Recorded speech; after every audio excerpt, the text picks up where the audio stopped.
Irish whiskey is a unique product. Newly distilled, it is a clear liquid spirit that later colours up as it matures in wooden casks.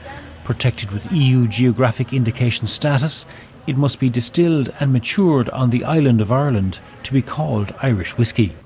Since 2010, its popularity has soared around the world, with global sales up 180%. For nearly 40 years, John Teeling has been involved in the whiskey business. And while not yet too worried about the British government's plans for the protocol, he does see the potential for difficulties. Uncertainty is never very good. So if they abandon it entirely and there's a breach between the UK and the EU, you will likely have tariffs. The Irish Whisky Association is the umbrella body for the country's distilleries. It is monitoring developments closely, hoping the industry does not become a victim of the row over the protocol.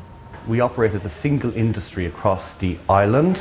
That means we have integrated supply chains with movements across the border every day of the week. We operate on the same labelling rules, the same rules for geographic indication, and the protocol is in turn very important to protecting that. So I suppose as an industry, we want to make sure that we don't have any regulatory divergence, that we're all operating on the same rules north and south. With 1,700 people directly employed in 42 distilleries north and south of the border, the Irish whisky industry is experiencing rapid international growth at the moment, and it hopes to avoid any reversal or restriction of that growth in the event of protocol-related trade friction or even a trade war.